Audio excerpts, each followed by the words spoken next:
Assalamualaikum warahmatullahi wabarakatuh. Waalaikumsalam warahmatullahi wabarakatuh. Well, everyone, now we come to the fifth agenda of our today's conference meeting. We will have to invite the speakers. The first is Dr. Abdul Ghaffar Marzuki from Universitas Islam Negeri Dato Karama Indonesia, and he is also the coordinator of ADPI in Central Sulawesi. And the second speaker will be the Associate Professor Dr. Ahmad Yusuf from Al-Azhar University, and he also the ADPI coordinator in Egypt. Okay. Each speaker will be given 25 minutes to present his materials. After both speaker presents their materials, the participants are allowed to deliver the question through the chat rooms. Okay, without overstaying my welcome, let's welcome our first invited speaker, Dr. Abdul Ghaffar Marzuki, MPD. But before that, I will recite his curriculum vitae.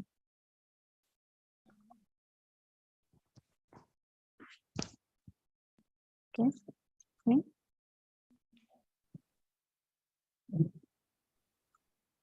Abdul Ghaffar Marzuki is a lecturer at the State Islamic University of Dato Karama, Palu. Completed his bachelor and master degree at Tadulako University, doctorate degree in instructional technology at Malang State University, and postdoctoral at Universiteit Leiden, Netherlands in 2016. Aside from being an academician, he also an education practitioner and active as a writer, editor, and researcher in education and learning, ELT, technology enhanced language learning, linguistic, literature, and he is also becoming reviewer of more than 30 national and international journals, school accreditation assessor in Central Sulawesi Province, research reviewer in Ministry of Religious Affairs, facilitators of Sekolah Penggerak, reviewer in practicing mengajar program, substance reviewer of LPDP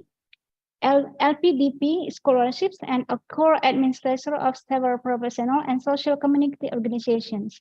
He has written more than 100 scientific articles published in reputable national and international journals. Okay, Mr.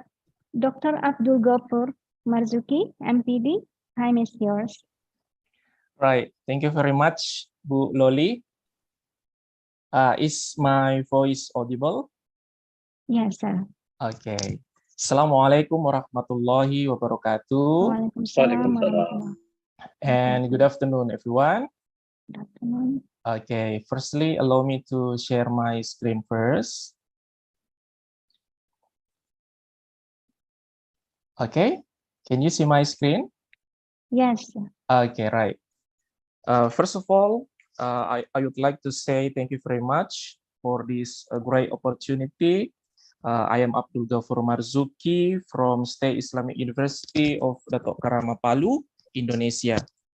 On this occasion, I'm going to deliver and explore some ideas, points of view regarding to the topic accelerating education in Indonesia through the facilitating of Sekolah Penggerak program.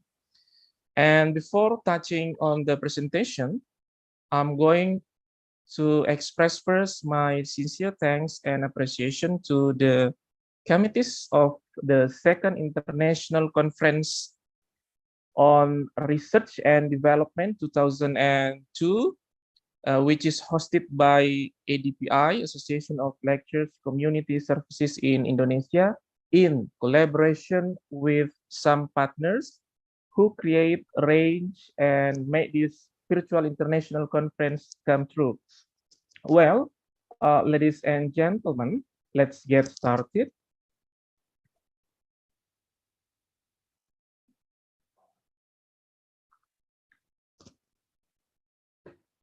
Okay, this is my short biography already read by Loli.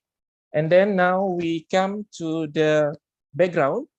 Okay, I'm so sorry because this is in Bahasa, but I will explain in English actually. Right.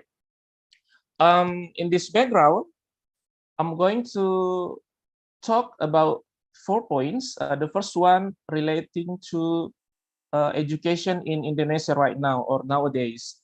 Education in Indonesia is carried out in a structure which is the responsibility of the Ministry of Education, Culture, Research, and Technology of Republic of Indonesia, or sometimes we say Kemdikbudristek. And in Indonesia, all people are required to follow the compulsory education program for 9 years, at least 6 years in elementary schools and 3 years in junior high school. And currently, education in Indonesia is regulated through Law Number 20 of 2003 concerning the National Education System, or Sisdiknas. Education in Indonesia is divided into three main lines, namely formal, non-formal, and informal. Education is also divided into 4 levels, namely early childhood or PAUD, elementary, junior, and senior high schools. And the second one, I'm going also to talk about the pandemic effect.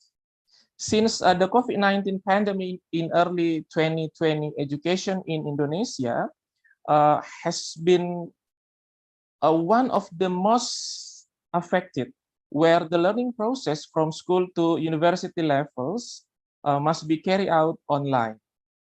This online learning resulted in not achieving the national education achievement target, both in quality and quantity. Several inhibiting factors aren't achieving the national education achievement target because online learning demands mastery of IT technology for both teachers and the students.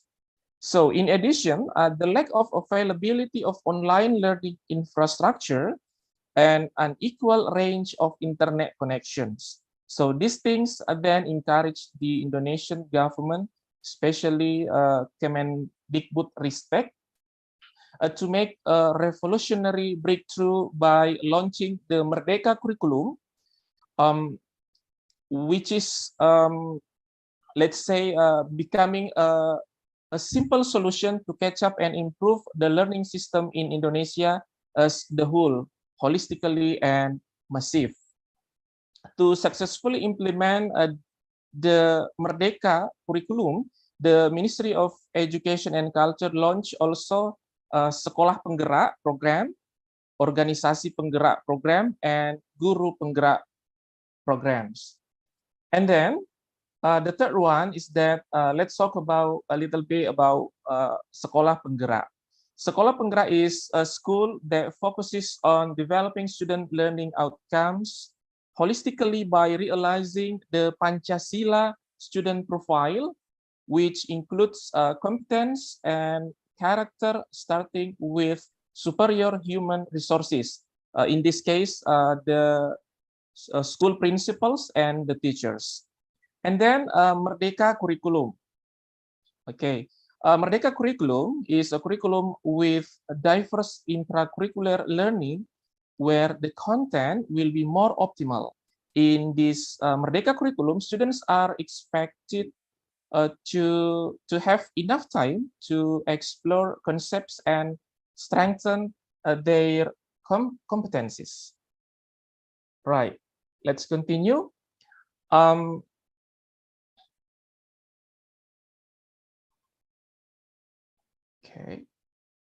Okay.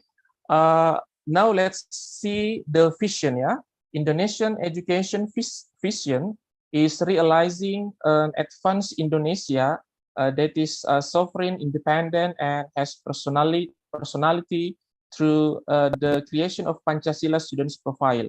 As you can see in the slide, there are 6 dimensions of the Pancasila student profile. They are, the first one is of faith, fear of God Almighty, and noble morals. And the second dimension is global diversity. And the third one is mutual cooperations. And the fourth one is independent. and the fifth, critical thinking, and the sixth is creative. Okay, now, as you can see, everyone, as you can see on the slide, there are some considerations, at least 5 groups, which is can burdening the education in Indonesia.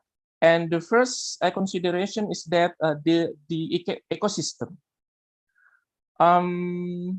Here we can see the nowadays condition and the condition that we are going to be hoping in the future. Okay, and now let's just focus on the second one, the hoping, the hoping in the future that we are going to achieve. The first one relating to ecosystem. School is a fun activity. Leaders provide services. In this case, the school principals as a leaders in the school, and collaborative and competent school management, harmony of education at home and family. And the second consideration is that the teacher itself, teachers as owners of and curriculum makers in the school. So teachers as facilitators from various sources of knowledge, practice-based teacher training. And the third one is that pedagogy, students-oriented learning, learning using technology approach, playing is learning, meaningful and contextual. So teaching based on students' ability levels. And then curriculum. Okay, flexible development, competence-based curriculum focus on not only hard skill, but also soft skills and character development. So there will be smooth transition from early childhood education to elementary or primary schools levels. And then the fifth is assessment system. Here in Merdeka curriculum, we use assessment which is formative and always support the education. So there is no such as a summative, which is make the students, we should give the students a feedback like they should do anything with as hukuman for the students. So we always support the students, we always give hukuman to the students, which is make them or help them, facilitate them to learn focusedly and always students-centered learning. Okay, next, there are 4 stages. There are 4 stages of Indonesian schools transformation process. The first stage is that learning outcomes, which consists of 3 levels, and the levels is below the expected level. So this is the first step, the lowest step. And the second one, learning environment. Bullying becomes the norm. Bullying in bahasa we call perundungan. And the learning process is always regularly interrupted, and self-direction and impact not yet happening. And in the second stage, the learning environment, 1 to 2 levels below the expected levels. And the learning environment, in the learning environment, bullying still occurs, but is not the norm. And the learning process is not paying attention to the students' need and ability levels. And the self-reflection and impact not yet happening. And then in the third stage, learning outcomes at the expected levels. So the expected level is already achieved. The learning environment, bullying doesn't happen anymore. And the learning process according to the needs and ability level of the students. The self-reflection and impact based on the program planning and budgeting, the teacher begins to reflect and improve the learning process. And then the stage 4, this is the highest step. The learning outcomes already above the expected level. So not only achieve, but also higher than what we are going to achieve. And the learning environment safe, comfortable, and inclusive, and also fun.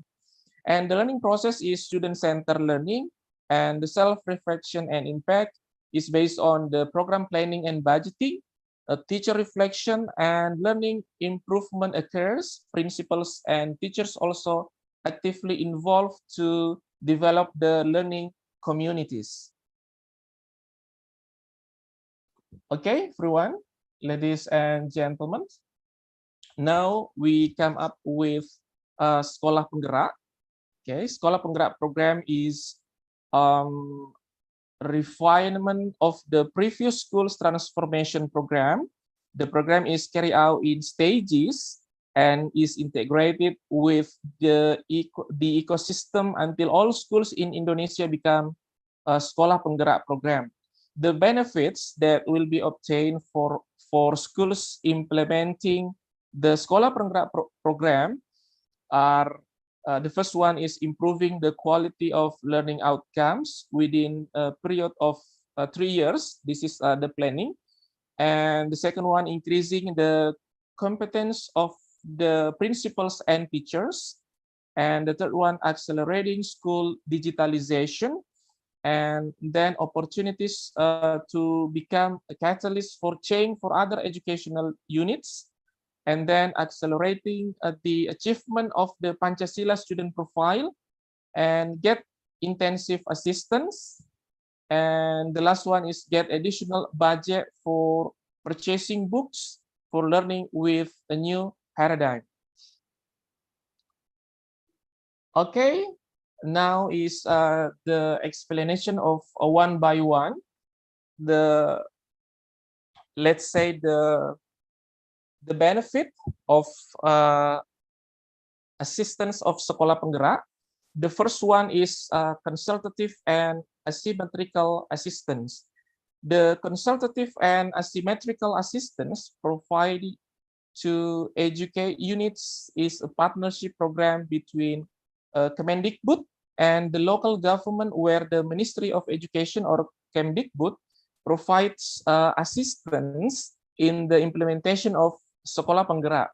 And Kemdikbud also, through the UPT in each province, we usually call it BGP, Balai Guru Penggerak, will provide assistance to the provincial and district governments in planning the Sekolah Penggerak program. And the local government, during the implementation of Sekolah Penggerak, such as facilitation of the local government in socializing the parties or the stakeholders needed to finding solution to the field constraints during the implementations. And the second one is that strengthening school human resources, which is realized by strengthening school principals, school supervisors, pengawas, and the teachers. Through one-to-one intensive training and mentoring programs with the facilitators, Sekolah Penggerak, or sometimes we call it pelatih ahli.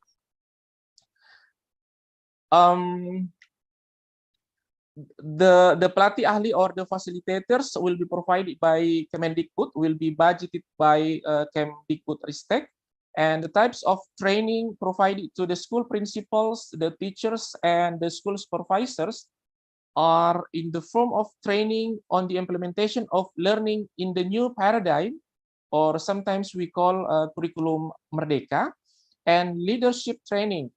Meanwhile, assistance from the Kemdikbud takes the form in the in-house training or IHT in the level of workshop in the local government or in the local schools, learning communities, and coaching programs from the facilitators to the school principals, or from the facilitators to the supervisors, school supervisors. Next, the third one is that new paradigm learning. Learning with the new paradigm is designed based on the principle of differentiating learning to each student learns according to their needs and the stages of their psychology development. The new paradigm of learning is based on the profile of Pancasila students through intracurricular and extracurricular programs.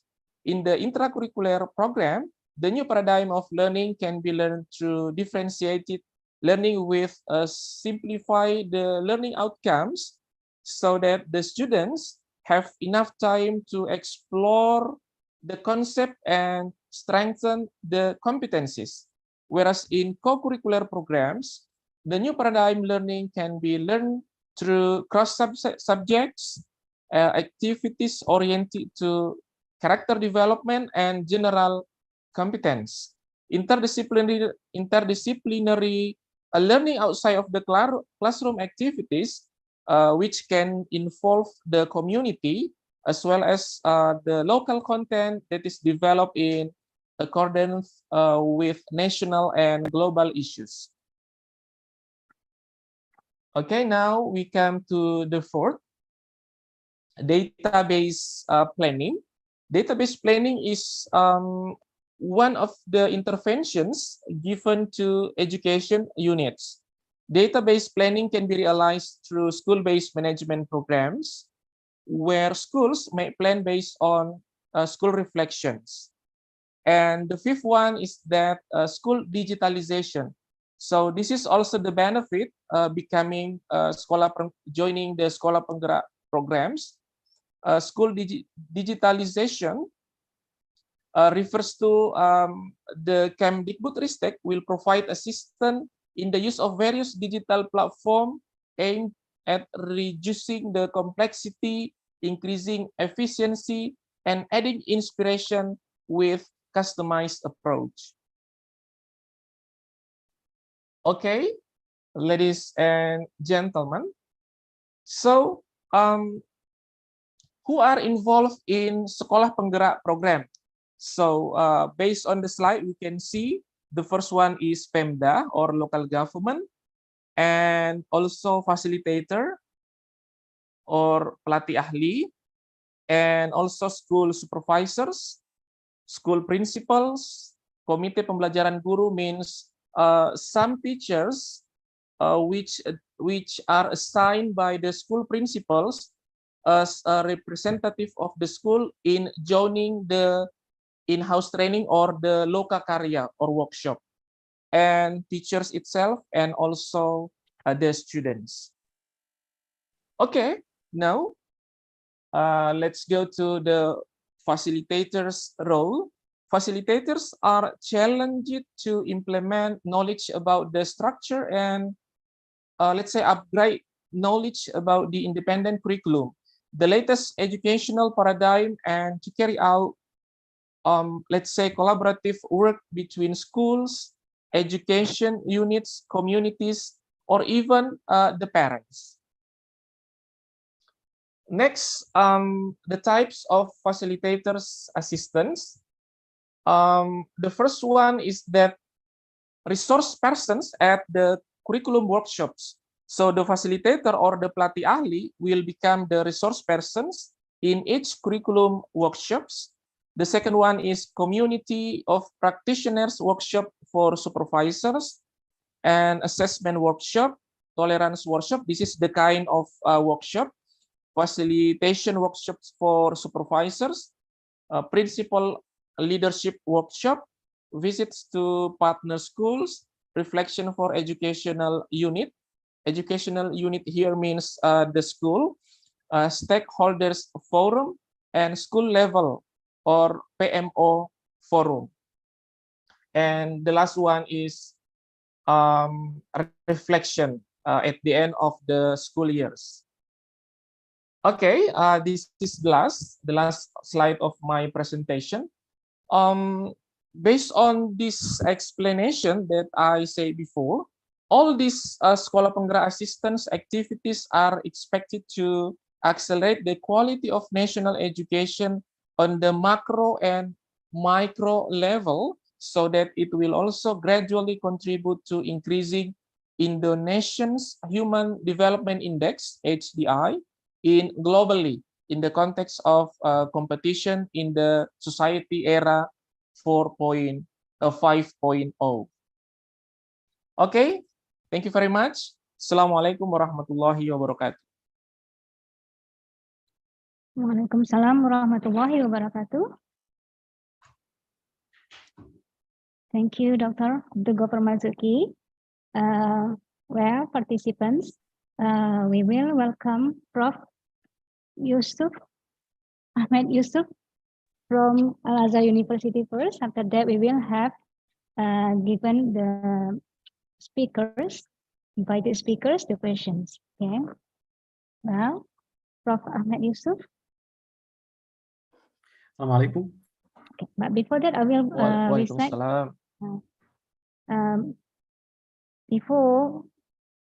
Before you present your material, I will read your curriculum vitae first.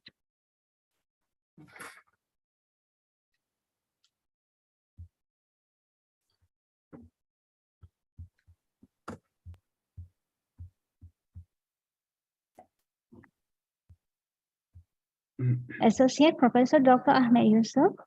He is a lecturer of Public Health Community Medicine, international speaker and academician, lecturer of Fundamental Faculty of Medicine, Al-Azhar University, Egypt, coordinator, a member of the Quality Assurance Unit Scientific Research Standard, coordinator of the Institution Review Board Committee, or IRB, of his faculty from January 2016 till now, editor in the International Journal of Medical Arts and Al-Kitab Journal for Pure Science Iraq, also peer reviewers in PLOS ONE journal and some other journals.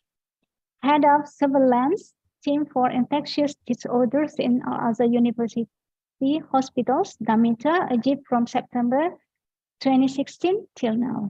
Member of the Egyptian Community Medicine Association, or ECMA, member of the Egyptian Network of Research Ethics Committees, ENRICH, and Pediatrics Medicine Specialist Master Degree, Ain Shams University. Okay, Prof. Ahmed Yusuf, time is yours. Thank you so much.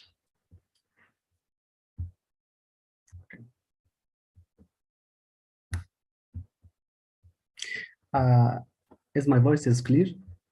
Yes, sir. Thank you so much.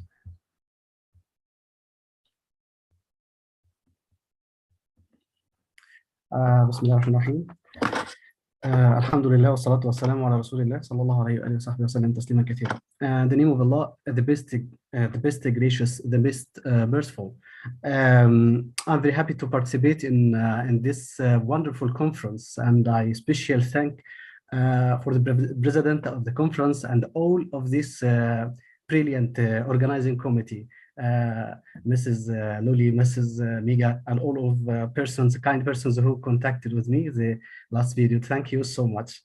I would like to thank all my teachers. First of all, I would like to thank all my teachers and those who taught me one day. I pray God make dua for forgiveness for those who died, and long life and good health for those who remain. This multidisciplinary conferences, I think it's, is there any problem? You can hear me? Yes, yes, sir. The shared screen is good? Mm-hmm. Share the screen is good? You can see it? Yes. Okay. You can see. Okay. These multidisciplinary conferences are informative and useful for not for presenters only, but I think not audience only, but I think also it's informative and useful for the presenters themselves. I think I get benefit from Dr. Abdul Ghafoor. Thank you so much. Okay, let's go to our session. Is talking about translational research from bench to bedside. First of all, I would like to thank my friend Dr. Huda Shiba for helping me to prepare this topic. Our agenda today, we will talk about historical background, what is the translational research, phases of translational research, what are the pillars of translational research, and this era of smart medicine, personalized medicine issue. Let's start our journey with a story that may be a little long, but interesting. It's the story of insulin. The story of insulin, of discovery of insulin, is exciting, touching. The story started with that after returning from one of the fronts of the First World War, Dr. Frederick Banting, this is his picture, at the age of 29, established a general surgery clinic in his hometown in London, Canada. His clinic income was weak, almost non-existent, and in order to improve his income, he decided to give some lectures at the university. Banting started with lectures on the metabolism of starchy food like these foods, after eating them. This subject forced him to resort to the available references on starchy materials, especially glucose, the possibility that the pancreas might have a role in converting and metabolizing them. The subject of glucose occupied his mind day and night, and he told himself that the clinic's income did not cover its expenses, and without hesitation, he closed his clinic and went to the University of Toronto in Canada. Banting met the head of the Department of Physiology, Professor McLeod. This is his picture. He asked him to work under his supervision to conduct experiments on the role of pancreas in metabolizing starchy food to sugars. The idea that revolved in his mind was that there is an unknown substance that makes it, the pancreas is responsible for metabolism of starchy materials. And this is unknown substance that no one has been able to discover until then. Professor McLeod hesitated a lot before agreeing to begin Banting's experiments, but at the urging and enthusiasm of Dr. Banting, he was Professor McLeod decided to allow him to conduct his experiments in a small deserted laboratory, and appointed Charles Best, this is his picture, as an assistant for his master's students. Professor McLeod allowed them to conduct experiments on 10 dogs, so that Banting could conduct experiments on a maximum 2 dogs per day. It's ironic that this random selection of Charles make him a fame that all of his colleagues couldn't dream even of this. The idea that dominated the mind of Dr. Banting is to obtain the unknown substance made by some pancreatic cells responsible for metabolism of glucose in the blood, which no one has been able to obtain yet. The main question in his mind was, can this substance treat thousands or even millions of people with diabetes, which was robbing them of health and life and eliminates them within a few weeks?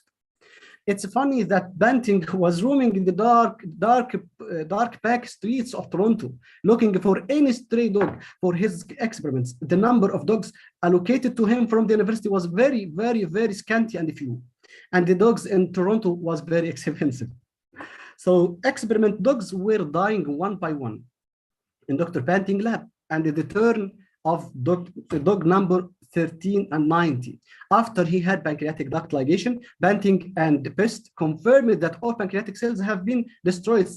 This is the first advancement in this. They make this dog diabetic, surgically transformed, and this is the start.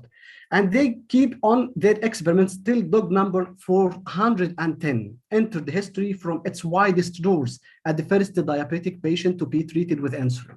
And so also Dr. Banting and Mr. Best entered the history forever the summer of 1921. On 11 of January 1922, this is the first transition or second transformation or translation. 14 years old Leonardo Thompson, which is his picture, and his picture when he was young, was chosen to try a new drug. Thompson was a very verge to death. He has a very severe case of diabetes from complications of diabetes, and he was very emaciated. emaciated, very dehydrated, and his body temperature was very high, and level of glucose in the blood was 414, which is very, very high degree. So the experiment succeeded, but Thompson suffered from severe allergic complications, forcing Dr. Panting stopped the treatment because he concluded that the treatment needed more research. After 12 days of work, the pharmacist Collip was able to purify the insulin solution and resume Thompson's treatment, which wrote him a new life.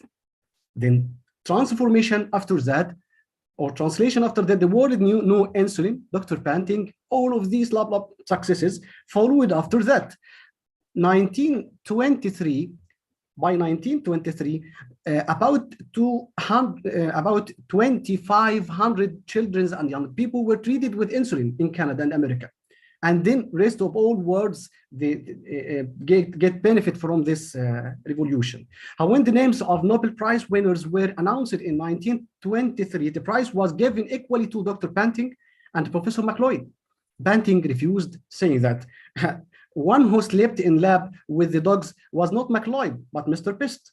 McLeod replied that the one who really deserved it was the pharmacist Collip, who purified the insulin. And thus, the four were divided the Nobel Prize for the first time in history. Then the fourth transformation by this 2020, actually from 2016, artificial pancreas as idea, which is a mad idea, become and emerge to the surface. Systems track blood glucose levels using a continuous glucose monitor, calculate when insulin is needed, and automatically deliver it using an insulin pump. And from this period, from 2016 and 2020, 4 devices are authorized worldwide, and it's become available. I think it's a little bit expensive, but it's present. So from this long story, I would like to amplify this idea. There is a transformation or translation from a step to step, from idea which was experimented on animals, then to human, patient humans, then to the public, then to population, and artificial using artificial intelligence and smart medicine, which is the core of the translational research. So the question now, what do you mean by translational research? What's meant by translational research? Okay, translational research, also referred to as translational medicine or translational science, refers to bench to bedside process that move knowledge from basic science to the clinical science, create novel treatments, treatment options, medical procedures, prevention, diagnostics, essentially forming a bridge between basic research and clinical research to reach the patients and population. By the way, basic science is the earliest stage of research, as you know, conducted for advancement of knowledge, without any concern for its practical applications. While translational research is the process of applying these discoveries generated through basic scientific inquiry to the treatment and prevention of human disease. Paradoxically, it takes average about 17 years for only 14% of new scientific discoveries to enter day-to-day clinical practice, which is too long time with this minimal beneficence of this huge amount of informations. So the term of translational science can be tracked back to the early of 1990 in the literature describing biology-based attempts to find new drugs for cancers to close the gap between what we know and what we actually practice. So most of common human diseases are highly complex chronic diseases and exhibit a variable disease course and response to therapy, which is very, very variable. For your knowledge, it was reported that 10 of best-selling drugs in the United States to achieve 1 patient with a good response, between 4 to 25 patients must be treated to only have 1 patient who get benefit. So this is a significant burden on health risks and resources by exposing those patients who are treated without achieving a clinically significant response. or to the risk of harm through the development of unnecessary side effects of the drug. This emphasizes that there is an issue which is targeted therapies may be better, more effective for patients and another patients, which called precision medicine. We will talk at the final station of our session today. To simplify these concepts, what is clinical research? What is translational research? Clinical research is what can I learn? While translational research, how can I use this learning or this research to help people? Clinical research is done, involves studying the human subjects through surveys, health researches, clinical trials, and so on. But translational research act on as a bridge between these different areas of research, connecting their findings to each other and ultimately to the community. And this is the key. You know, today, therefore, you can find many journals that are interested in translational research, affiliated in powerful and impactful databases, PMC, Springer, Natures, and so on. Now, what about the phases of translational research? Translational research have actually 5 phases: T0, translational 0, 1, 2, 3, and 4. From the background story of insulin, you can easily notice this progression of translational research.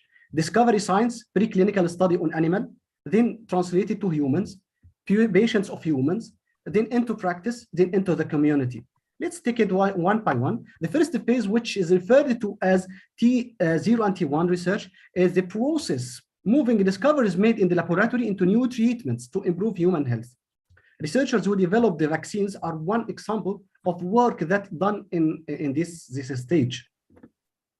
T2, this stage, helps move new treatments into regular practice. So sometimes we call it patients or population research. We transmitted from the preclinical studies to human studies.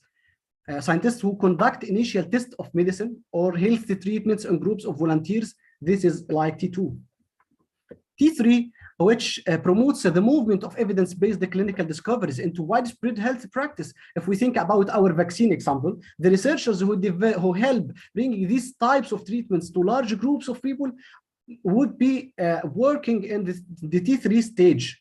So vaccination of our children is about T3. When this vaccination become worldwide and they transmitted from country to country, from discipline to discipline, it's the T4, like mass vaccination in many countries. So our start is on the bench by idea and the vaccines which are experimented, and our final station is a total population benefit. This is the core concept of translational research. So what about the pillars of translational research? Sorry.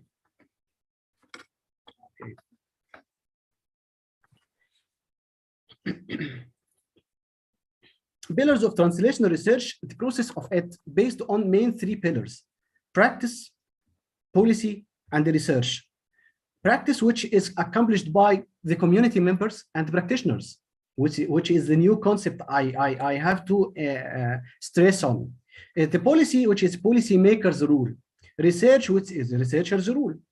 So the process of translational research connects researchers to practitioners and also community members in various combinations with the purpose of creating better research policies, programs, and practices. The translational research process can be applied at any area of study, in education, in politics, in medicine, any area of study. It can be practiced there. Translational research ideas and core concept, community issue program, or any governmental policy creation process. When designing a new research project, scientists may involve community practitioners and or members who have daily knowledge from the field in writing the research questions from the start, from the refining of the questions. This approach takes into account community knowledge, that academics are otherwise unable to access. It also ensures that researchers are examining issues that are urgent and useful to practitioners. Community practitioners in schools, youth programs, hospitals, any other organizations have an important and unique knowledge, but institutional culture may rely on traditions or outdated research in some areas. So traditional research connects community institutions to researchers that can inform practitioners of the latest research and how to understand research methods so they can update their programming and keep abreast of new findings in the future. After findings from the translational research project are in and implemented in a community program, evaluation is an important follow-up step to ensure that the predicted results are actualized in the real world. Doing asynchronous evaluation of a program can lead to another cycle of research and another evaluation. Translational research is an ongoing living dialogue between researchers and communities, keeping them connected over time, which is the core of our conference today. Finally, we reach the smart medicine issue, and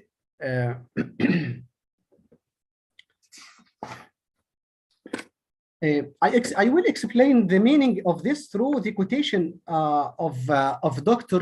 Deepak Rao. He says that one of the powers of translational research is the inspiration we draw from patients. For example, we have effective therapies for lupus, for rheumatoid arthritis, but the question remains why some treatments work well for some patients and not for others. So we ask patients if we can collect their blood samples before and after treatment to understand how their immune system changes with treatment.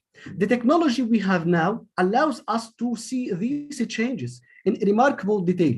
So we are learning how to develop biomarkers to help pick the right treatment for each patient, and our patients actively participate in this process.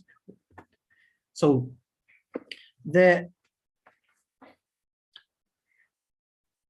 proceeding from this quotation, we say that personalized medicine core idea is about choosing the right patient with the right drug at the right dose and at the right time. The biomarkers of the patients of some same cancer may be different, like this example. Some may have A and B biomarkers and low in C, who they get benefit from drug X, but another are low biomarkers A and B, but high in C, they may gain benefit from treatment Y. So one size doesn't fit all of us. Also, previously, it was understood that all patients take the same treatment with the same dose, while some of them may be ultra rapid metabolizers who need higher dose to give the effect, and others may have intermediate metabolizers, may have medium dose, and others are poor metabolizers, which mean if they take the same dose, they may suffer from side effects. So the personalized medicine or precision medicine is an implication of translational research, which is very, very important. Therefore, in the treatment, it's necessary to integrate in other dimensions of treatment, chemotherapy, radiation, and genetics. Also their immunology, without the details, medical details. This is the core idea of the translational research and its relation with precision medicine. Finally, our mission is not just to provide excellent care, but also to see if we can help develop the next therapies that will benefit those with cancer. Patients went from living and even of 1 year without the drug to 5 years with it. It transformed their treatment, their life, translated their treatment and their life. Finally, we talk about today about historical background, insulin story, and what is the meaning of translational research, and what about its phases, what are the pillars for the translational research, and what's its relation to smart medicine, especially the concept of personalized medicine. I hope my session was interesting and not complicated, these medical terms. Thank you so much for your active listening. Thank you. Thank you. Thank you a lot, Prof. Ahmed Yusuf. I will read some conclusion from Dr. Abdul Ghafar's materials presentation and also from Prof. Ahmed Yusuf presentation. Dr. Abdul Ghafar talking about accelerating education in Indonesia through the facilitating of Sekolah Penggerak program. The background, he is talking about education in Indonesia, pandemic effect, Sekolah Penggerak, and Merdeka curriculum. There are 5 groups of education burden in Indonesia: ecosystem, teacher, pedagogy, curriculum, and assessment buildings. And then Dr. Ghaffar also talks about transformation process level in Indonesian education. There are learning results, learning environment, learning itself, and self-reflection. And now we come to the conclusion of Prof. Ahmad Yusuf material presentation.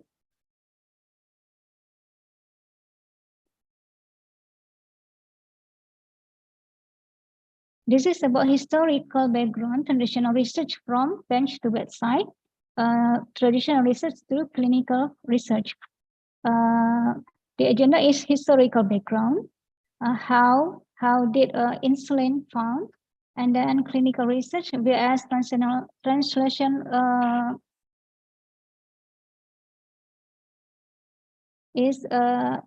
and then translational research is how to convey a basic scientific knowledge to basic scientific clinical scientific research. There are phases of translation research, 5 phases: TO, T1, T2, T3, and T4. TO is about discovery science. T1 is about translation to human. T2, translation to patient, and T3, translation to, T2 translation into patient, and then T4 translation into community. Pillar of TR is discover, practice, policy, and research. And smart medicine, also precision medicine, the right patient with the right drug at the right dose and the right time. Okay, I think that's all. Thank you. And all the participants will is allowed to give question to Dr. Ahmad or to Dr. Abdul Ghafar.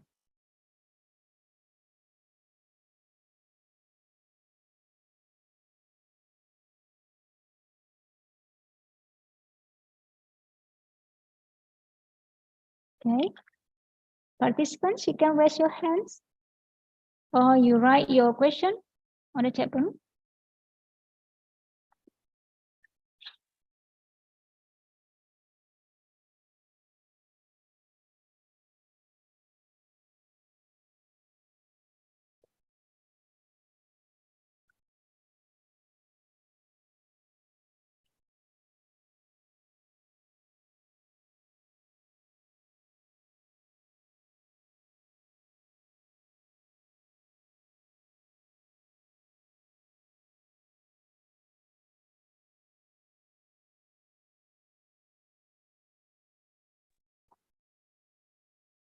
Okay, participants.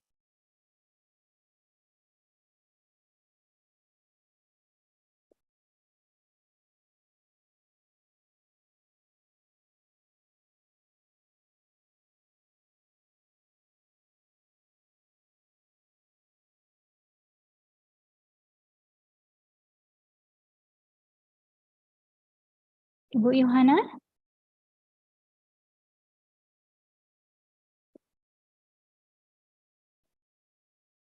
Okay, Miss Yani Supriyani.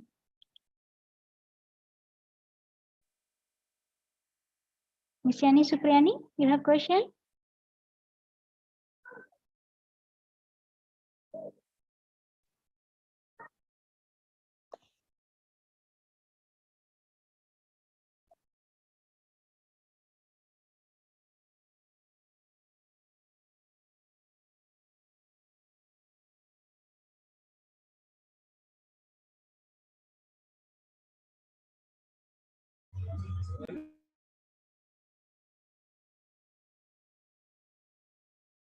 Miss Yani?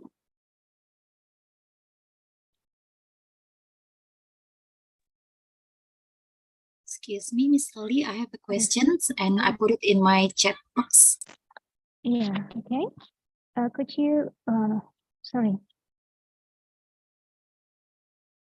Could you Questions please, from question for Dr. Ahmed Youssef. yeah, please rewrite your question, Miss Yani, or you can say your question directly to Mr. To Prof. I'm Ahmad. sorry, I couldn't open my camera because of the signal issue, but I was trying to get the idea between translational research and evidence-based research, because those type of research seems in the same purpose, which is the applications of research itself. Can you explain more about this? I mean, the differentiations and the main idea of those research types. Thank you. Okay.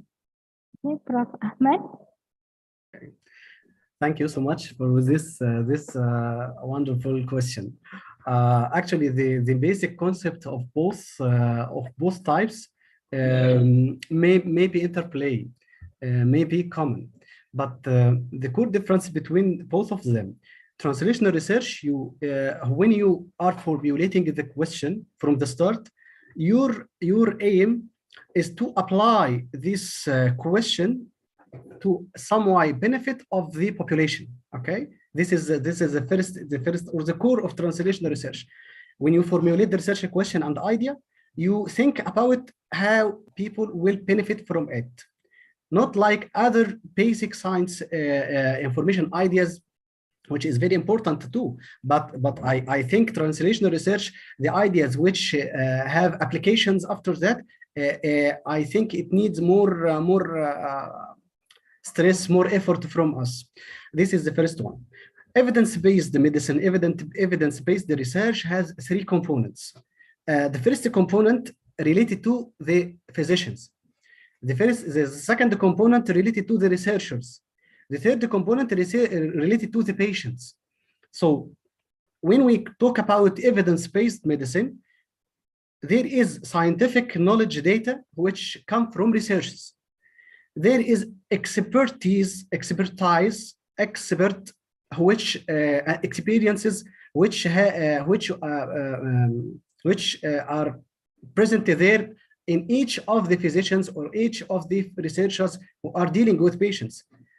And the third part of the patient's values, expectations, what the patient himself values. What about his expectations? This kind of treatment is good. This kind of treatment is not good.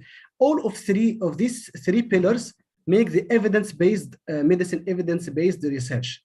I hope I simplified the concept of it. Or we can discuss again.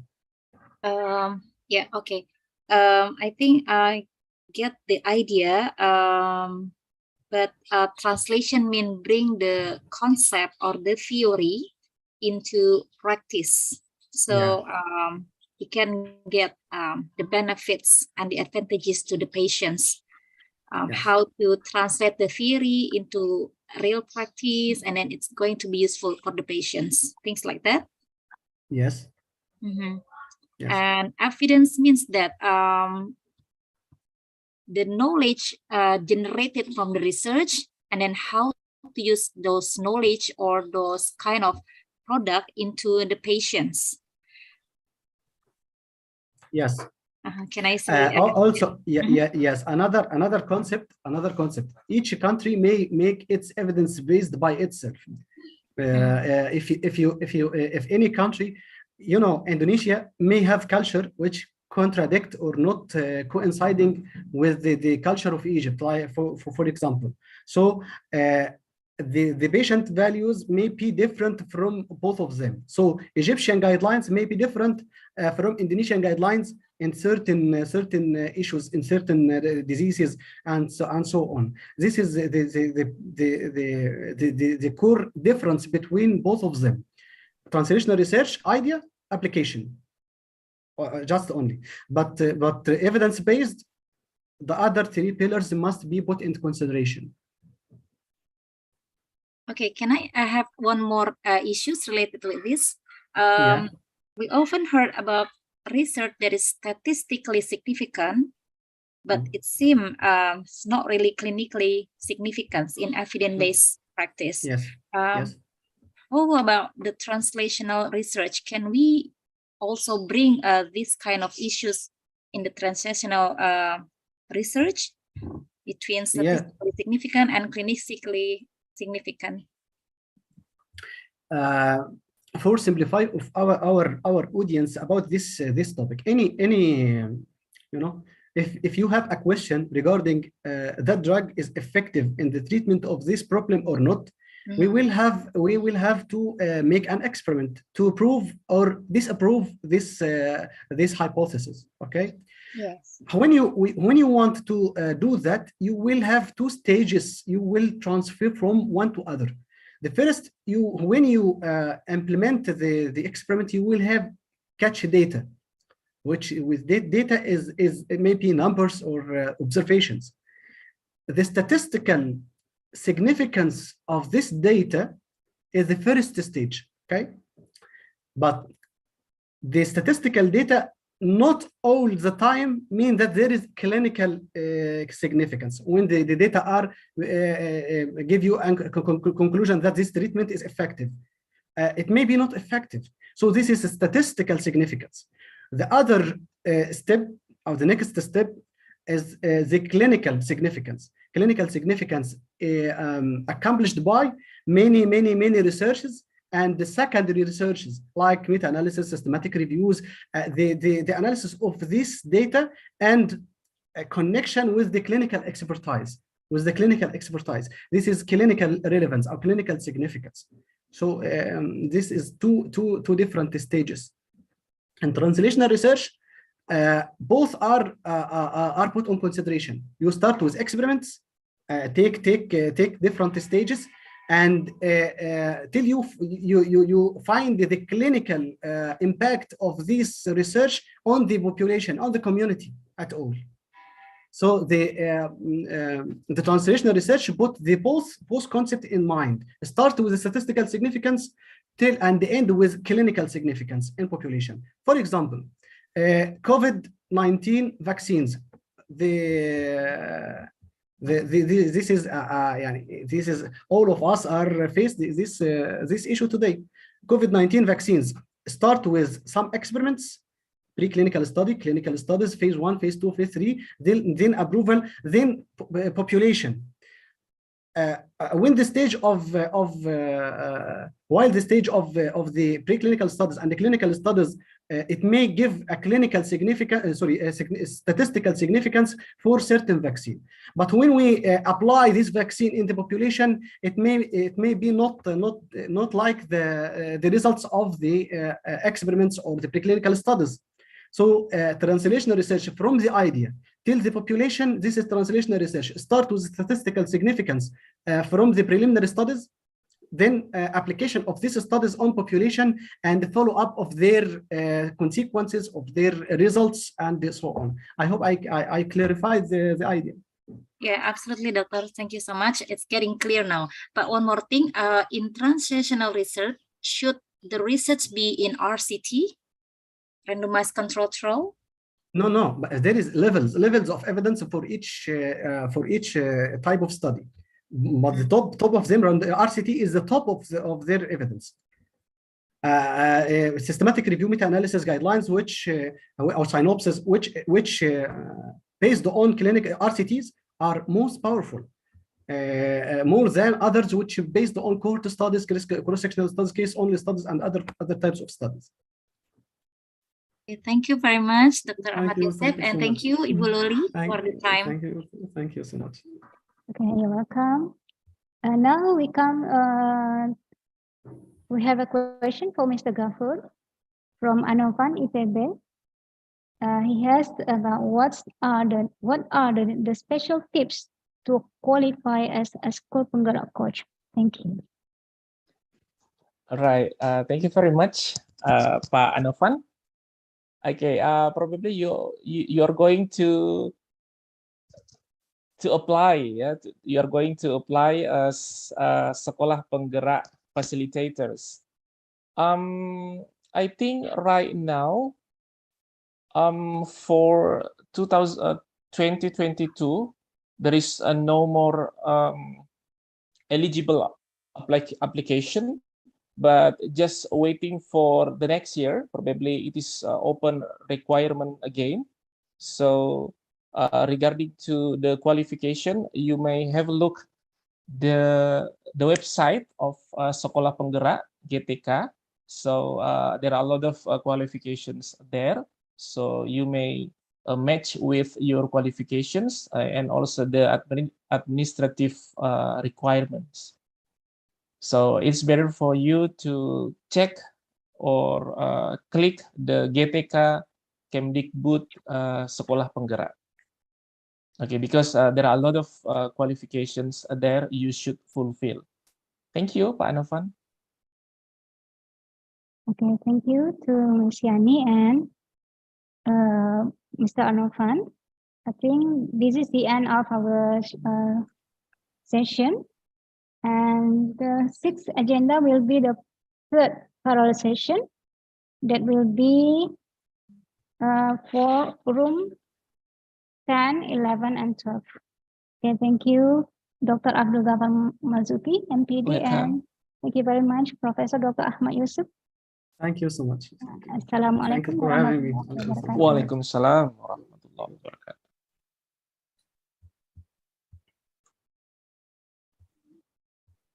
Okay, now to parallel session, please. Session chair, room 10 should be in the main room, and room 11 and 12 in the breakout rooms, please. Can we see our session chairs?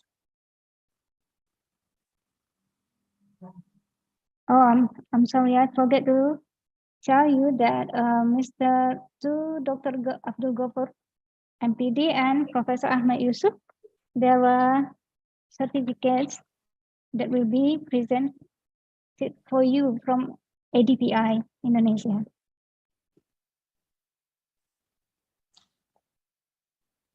Oh, amazing. Thank you.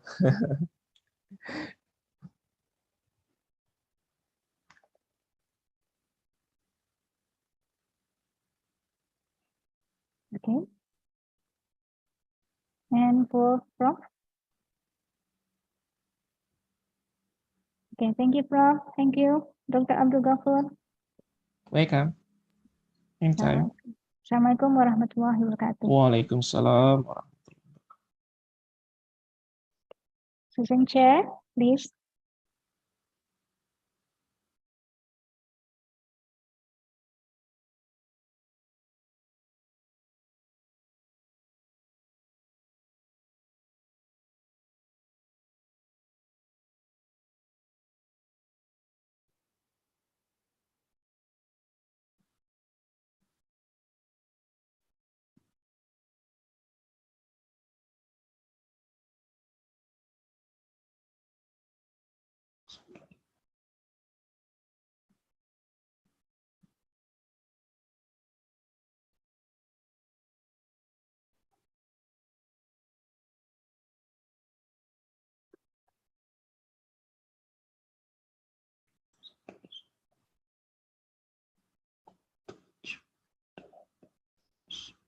Room 10 in the main room, room 11 and 12 in the breakout rooms, please.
Assalamualaikum warahmatullahi wabarakatuh. Hello, Bu Loli Novita. Yes, ma'am. Can we start for the section right now? Yeah, okay. Thank you. Okay. Before we start,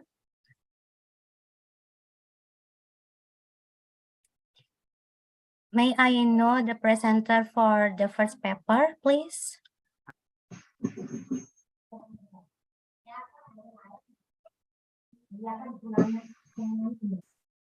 Good afternoon, Mrs. Suraya Hismi. Good afternoon.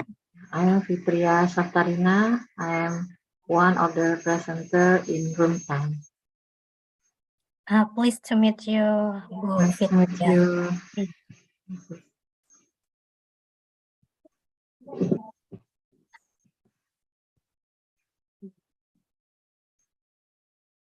Good afternoon, Miss Suraya. Good afternoon. I'm Yanisti Anggraini, one of the presenters in room 10. Thank you. Thank you. Pleased to meet you, Bu Isti. Do we have Bu Widya in here?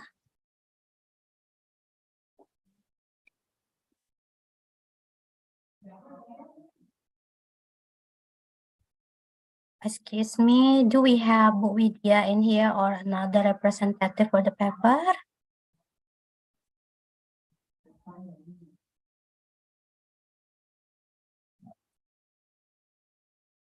Okay, I think we missed one, but we can start now for the presentation, right?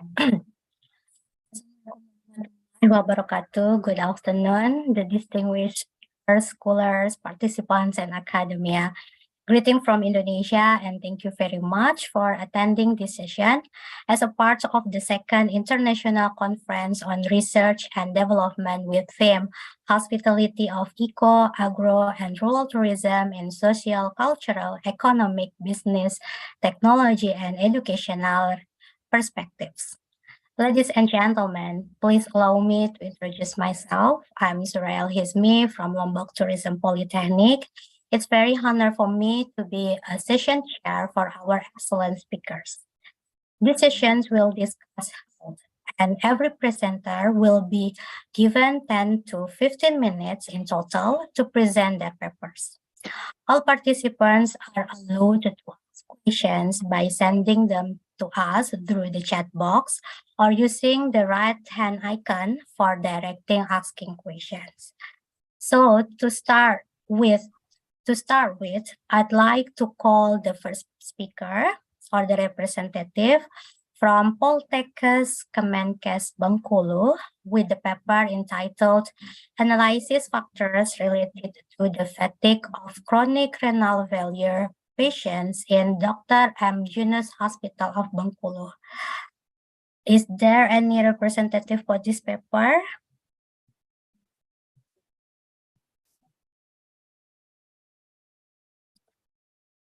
Well, I'm so sorry, maybe there is some problems for the presenters, so she or he cannot join with us now.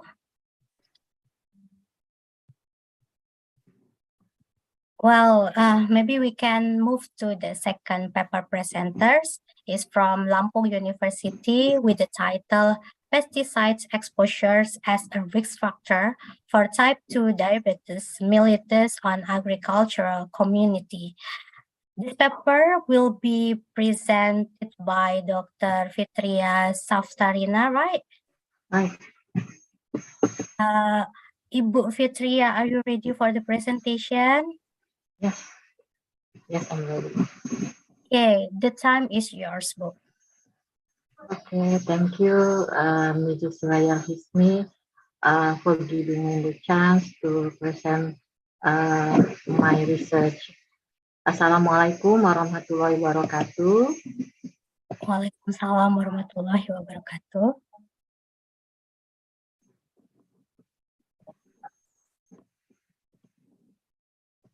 Good afternoon, all participants in the second International Conference on Research and Development, or ICORAD 2022. Let me introduce myself. I am Fitria Saptarina from the Faculty of Medicine, University of Lampung. In this time, I would like to present my research. The title,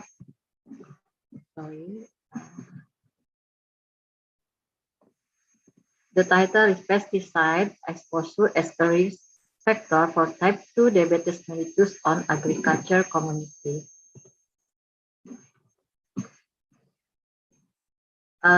This is our team, me, myself, Fitria Saptarina, and Dian Isti Anggreni, Diana Mayasari, and Imelda Carolia. For the introduction, we know that from the Basic Health Research 2018, in urban area, the prevalence of type 2 diabetes mellitus 1.9%, and the rural area about 1%. But from the proportion of impaired fasting blood glucose, the prevalence is higher in the rural area. Also, impaired glucose tolerance in rural area higher than the urban area, about the 28.8% and 32.1%.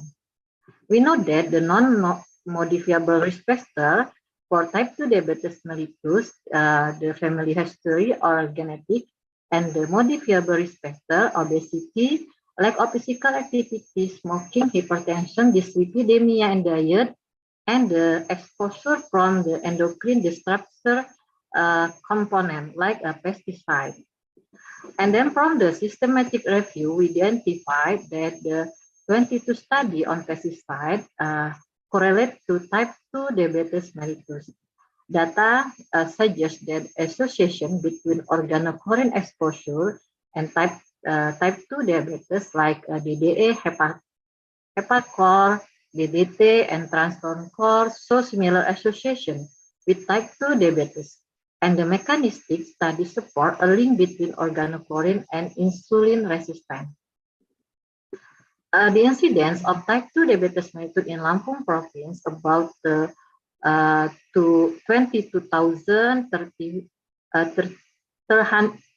345 cases, or about the 1.30%, 1.37%, and as many as about the 0.82% of the cases in the rural area. We got the data from the Basic Health Survey. And the Pesawaran District Annual Report, the incidence of the diabetes mellitus is about the 1,583 cases, as many as 527 cases in Gedung Tataan District, Pesawaran Regency Statistic Agency. This is the place we got from the map, the location of our study. The study aims to analyze the effect of pesticide exposure on the occurrence of type 2 diabetes mellitus. This is the conceptual framework. From the conceptual framework, suggests that occupation like type pesticide, duration of work, duration of spraying, frequency of spraying, personal hygiene behavior, and personal protective equipment behavior correlate to exposure pesticide to the incidence of type 2 diabetes mellitus. The method of the study is case control study and the place on Gedung Tataan District, Pesawaran Regency. The method case and control about the 41 farmers with the inclusion criteria in the case farmer with type 2 diabetes mellitus, and checking fasting blood glucose level about the 126 taking insulin, oral anti-diabetic drugs, pesticide user for at least 1 year. And the control inclusion criteria, farmers who are not patient with type 2 diabetes, estimation of fasting blood glucose below 126 milligram per deciliter, and then 6 treatment at the Gedung Tataan Center and do not suffer from type 2 diabetes mellitus and pesticide over 1 year. And exclusion criteria, the patient has at overtype another diabetes mellitus and hypertension. The variable independent type 2 diabetes mellitus and dependent variable type of pesticide, duration of work, duration of spraying, frequency of spraying, personal hygiene behavior, personal protective equipment behavior. This is the instrument we use for this research questionnaire of pesticide exposure, glucometer, glucose stick, and the lancet. And then we get the result. The characteristic of the of our study from the age we get that in control and in case and control is over 40 years, about the 53.2%, and then the 77.2%. So almost that the respondent in over 40 years. And the education, we get that the in the cases and the control, we have low education, and then the income, the income with low education in case and control about the 56.1%, and then the 27%. Yeah. We got that the income is high, yeah, high about the 50% in the group control. And then from the analysis, we got that the age correlates to incidence of type 2 diabetes mellitus, and then the income correlates to incidence type 2 diabetes mellitus. And then from the analysis, yeah, from the K-square analysis, we got that the variable type of pesticide, organocorolin, yeah, correlate with a significant correlate to incidence of type 2 diabetes mellitus with odds ratio 4 times. And then the frequency of spraying have correlate with odds ratio about the 9.6. And then the personal protective behavior have correlate to type 2 incidence. The correlate to incidence of type 2 diabetes mellitus with odds ratio about 5.8. And then this, from the discussion, we know that from the review study that Juntara Wijit 2080 as from the paper association between the diabetes and pesticide, a case control study among tiny farmers that correlate about the type of pesticide to incidence type 2 diabetes mellitus with odds ratio 1.35, and among 35 individual, one organochloride exposure, endosulfan with odds ratio 1.4, and then organophosphate with odds ratio 2.22, and one of carbamate with odds ratio 1.5. And Hassan 2020 with the paper exposure to choline and esterase inhibiting insecticide and blood glucose level in population of Ugandan smallholder farmers that frequency of spraying correlate to type 2 diabetes mellitus with odds ratio 4 times. And then Evangelo 2016 exposure pesticide and diabetes, and from the systematical review that personal behavior with odds ratio 1.58. So the conclusion from the study, the type of pesticide, the frequency of spraying, and personal protective equipment are determinant factor for occurrence of type 2 diabetes mellitus in agriculture population. in Gedung Dastaan district, respondents who use organochlorine pesticide have 4.7 times the odds of suffering from diabetes mellitus compared to those who do not have, who use carbamate or organophosphate. And respondents with a frequent spraying 2 times per week have the probability of 9.6 times to suffer from diabetes mellitus compared to respondents who spray below 2 times per week. And respondents with pure or bad PPA use behavior have 5.8 times to suffering diabetes mellitus compared to respondents with good behavior of PPA. And the suggestion, supervision is needed from the Pesticide Commission regarding the circulation of organochlorine pesticide on market. Promotional efforts are needed regarding the use of pesticides that are safe for health. Cross-sectional cooperation is needed to maintain the health status of pesticide using farmers. Okay, thank you for all attention for the participants. Feel free if our participants have question or suggestion from my research. I'll give it back to moderator, Mrs. Suraya. Thank you. Wassalamualaikum warahmatullahi wabarakatuh. Waalaikumsalam warahmatullahi wabarakatuh. Thank you very much for a very insightful presentation, Ibu Fitria. Please give our virtual applause to Ibu Fitria. Now, we invite the participants who have any questions to write it on the chat box or raise your hand if you have any question and ask directly to her. Please.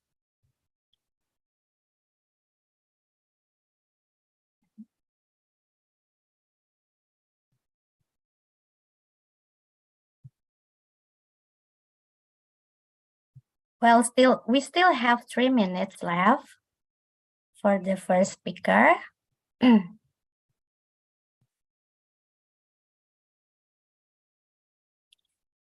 Well, maybe please allow me to ask one question. Even though I'm not from the health backgrounds, but I'm really curious, what is the possible future study related to this research, Ibu Fitria? Yeah, for the next study, we have planned to intervention about the risk factor on the agriculture population that we got from the study that the use of organochlorine, this is prohibited from the government, but the farmer still use the organochlorine. And then about the behavior personal protective equipment. And this is we have the previous study about the individual risk factor, like lack of physical activity, and then the about the genetic, the risk of genetic, and then smoking habits, that correlates to type 2 diabetes mellitus. The genetics we can intervene, we can intervention the risk, but we can intervention with the lifestyle, like lack of activity or the about the smoking habits. I think that's all. Okay, thank you very much for your answer. I hope you continue for the future research, and good luck for your next research. Thank you. Well, now let's move on to the third speaker. from Stikas Al-Ma'rif Batu Raja. The paper's title is Analysis of Coffee Drinking Habits, Age and Village Locations on Proteinuria Contents in Coffee Farmers in the District of BPR Ranau Tengah, Kabupaten Okus. The representative for this paper is Dr. Deli Lilia. Ibu Deli, are you in here with us? Hello. Can you please make it louder for the speaker because we can't not hear you clearly?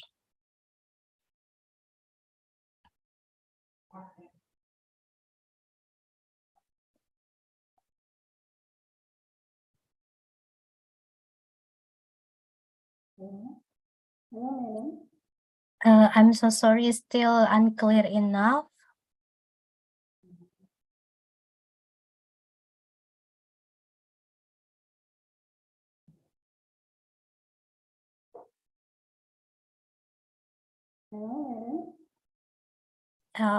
Still unclear enough, I suppose. Hello?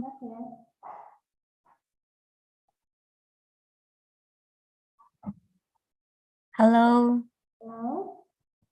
Okay. I can hear you, but a little bit.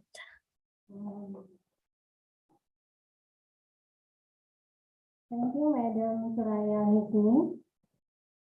Thank you. Yeah, I can hear you a little bit. Assalamualaikum warahmatullahi wabarakatuh. Yes, it is clear enough. Thank you. Waalaikumsalam warahmatullahi wabarakatuh. Bismillahirrahmanirrahim. Good afternoon, ladies and gentlemen. I am Deli Lilia. I come from Sikas Al-Ma'rif Batu Raja. This slide, please.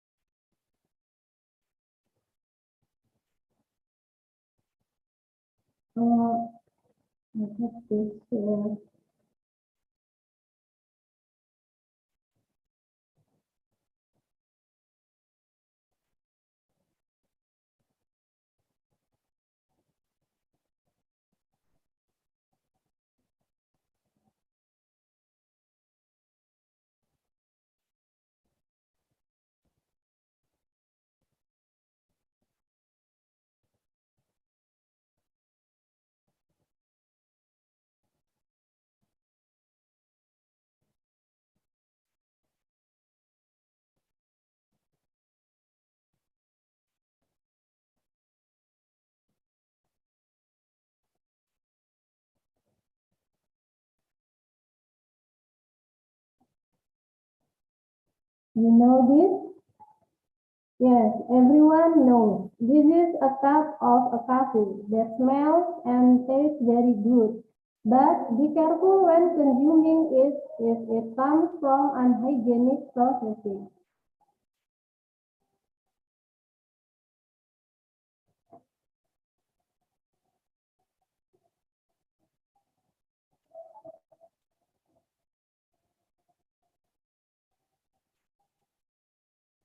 Here I will explain about the analysis of coffee drinking habits, age and village location on proteinuria content in coffee farmers in BPR Ranau Tengah District, Kabupaten Oku Selatan.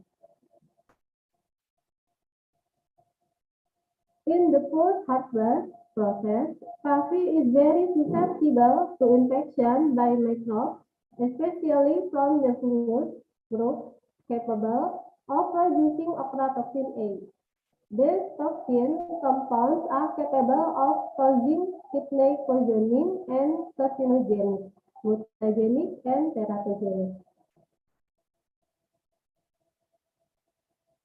In our previous research, it was found the growth of Aspergillus nigra and Aspergillus ocraceus fungi from the drying process to storage. So we took the initiative to conduct urinalysis.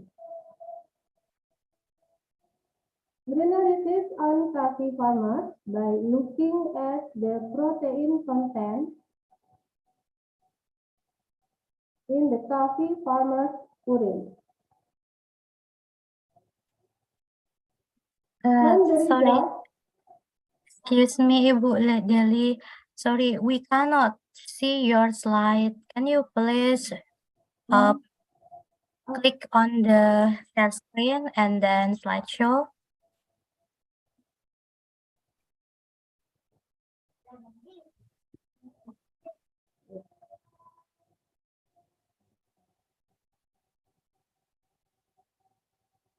in my screen, okay, and then share screen,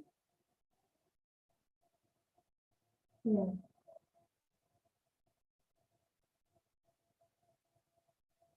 Well, now it is shown Oh. clearly. Thank you. I think I want to from the first. May I? Yes, please. I'm so sorry for this condition, Madam Priority.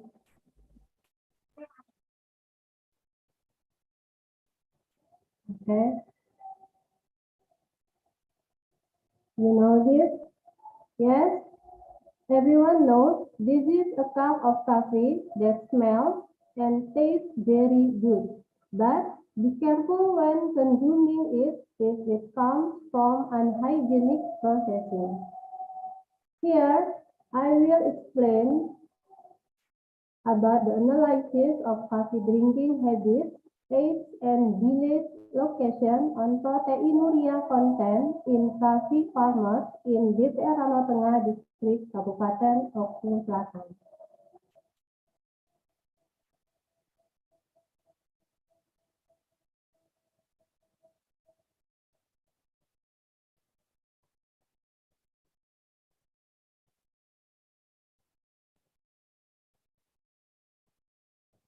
In the post-harvest process, coffee is very susceptible to injection by microbes, especially from the fungus group capable of producing ochratoxin A. These toxin compounds are capable of causing kidney poisoning and carcinogenic, mutagenic, and teratogenic. In our previous research, it was found the growth of Aspergillus niger and Aspergillus ochraceuus fungi from the drying process to storage. So we took the initiative to conduct analysis on coffee farmers by looking at the protein content in the coffee farmers' urine. From the result of the chi-square test, it was found that there was a significant relationship between coffee drinking habits and the age of coffee farmers on the protein content in the urine. Coffee farmers will only consume coffee produced by their own processing, and this has started from the age of toddlers. The less hygienic processing can be seen in this picture. For harvest method, all colors are taken and not sorted directly dried together. And this is what causes the water content, temperature, and humidity to increase, so that it is susceptible to the growth of ochratoxin A. Conclusion. There is a significant relationship between coffee drinking habits and age with proteinuria content in farmers.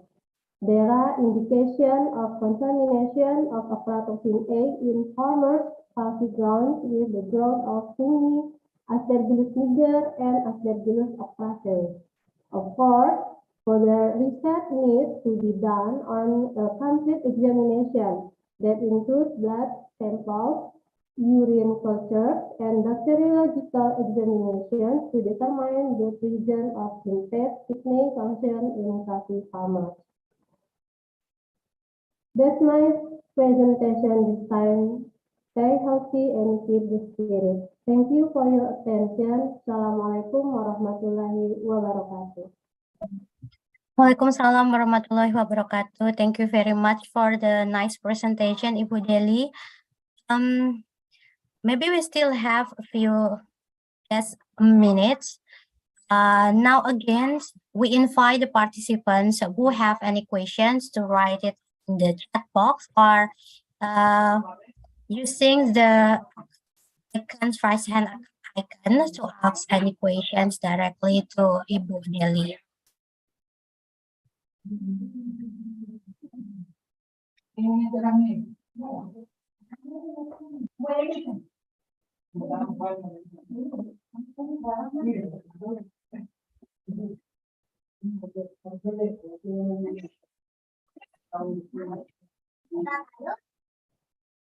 Is there anyone to ask question?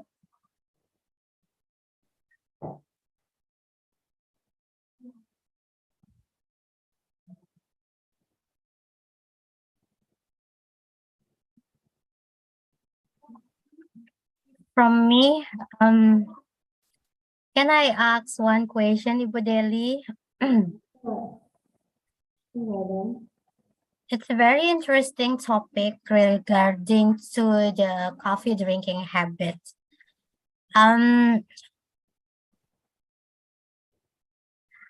So my question is, what is the possible action that needs to be conducted based on the research findings?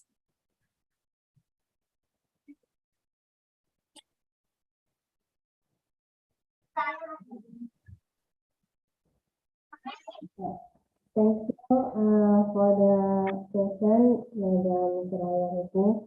I want to explain in bahasa Indonesia saja.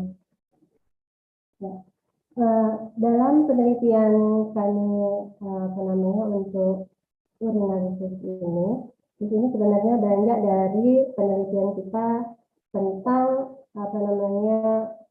konsumsi kopi yang berasal dari tidak higienisnya proses dari pasca panen di awal hingga pada penyimpanan.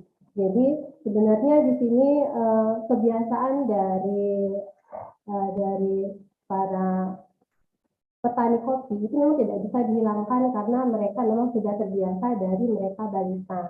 Jadi sebenarnya tetap bisa mengkonsumsi dan diperbolehkan mengkonsumsi kopi asalkan bisa yakin bahwa itu berasal dari proses pembuatan yang higien dan juga sanitasi yang bersih. Seperti itu jawabannya. Terima kasih, Madam Suraya. Thank you very much, Ibu Deli. I'm just curious about people's behavior that they make a coffee traditionally, right? But in terms of but considers about the health problems, it's also cause another kinds of problem. But again, once we live in the community, like in village with the local community, they used to making a traditional coffee with a traditional alat tumbuk, grinder. So what do you think that can be, maybe just like socialize or educate people to consider about the health? So what kinds of actions that you think can be conducted for this issue? Jadi itu kita sudah melakukan sosialisasi. Sosialisasi itu ketemu langsung dengan masyarakat petani kopi. Itu kita memberi tahu bahwa begini menjelaskan pada mereka contoh-contoh bagaimana menghasilkan bubuk kopi yang tidak rentan terhadap pertumbuhan daripada mikroorganisme. Seperti dari awal pasca panen, kemudian pada masa penyimpanan, penyangraian, dan juga pada waktu masa penyimpanan kembali. Karena pada waktu masa penyimpanan kembali yang dilakukan oleh masyarakat di sana, itu mereka melakukannya itu menyimpannya dalam satu tempat. Nah, di sana kita sudah mengajak mereka untuk membuat suatu tempat yang sederhana, namun tempat tersebut itu terpisah antara komoditas pangan yang lain dengan kopi tadi. Jadi tidak tercampur. Ini kebiasaan dari masyarakat petani, khususnya di tempat penelitian kami. Ini mereka semuanya dicampur, baik itu dari biji kopi yang baru dipanen hingga yang telah disangrai, kemudian juga digabung juga dengan hasil panen yang lain. Yang misalnya adalah cabai, kemudian juga dengan aren, nah itu digabung menjadi satu. Nah hal seperti itulah yang kita ajak mereka agar mereka juga menyediakan tempat untuk satu persatu ruangan dari pangan tersebut. Kita sudah melakukan hal tersebut dalam pelayanan hukum. Well, thank you very much for your explanations. Again, please virtual applause to Ibu Deli for her very nice presentation and explanation. Thank you so much, Madam Pelayan Hukum. Well, now let's move to our last presenter from Lampung University with the paper entitled Factor Affecting the Sections of Healthy and Unhealthy Diet Behavior in Adolescent Girls in Bandar Lampung. This paper will be delivered by Dr. Dian Isti Anggraini. Ibu Dian, are you in here with us? Yes, I am. Are you ready for sharing us your thought? Okay, ready, inshallah. Okay. Ibu Dian, the screen is yours. Thank you. Yes. Assalamualaikum warahmatullahi wabarakatuh. Waalaikumsalam warahmatullahi wabarakatuh. Good afternoon, ladies and gentlemen. I'm Dian Isti Anggraini.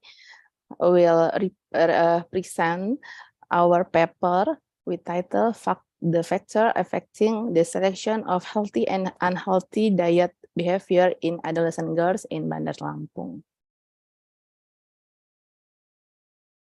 Okay, for the background, adolescence is a period of transitional development from children to adult women who are generally 10 until 20 years old. Adolescence has significant physical, psychosocial, and cognitive change that can affect adolescent dietary behavior. The proportion of the Indonesian population aged more than 10 years who has the behavior of consuming fatty foods, cholesterol, and fried foods is high. It's about 40.7%, and salty foods consumption is about 26.2%, and sweet foods consumption is about, it's very high, it's about 53.1%. Adolescent diets that are not optimal and cause nutrients that are not met will be associated with the poor health. Unhealthy dietary behavior that cause deviant eating behavior also has the potential to occur in adolescents. The purpose of this study was to determine the effect of affecting factor on unhealthy dietary behavior in adolescent girls.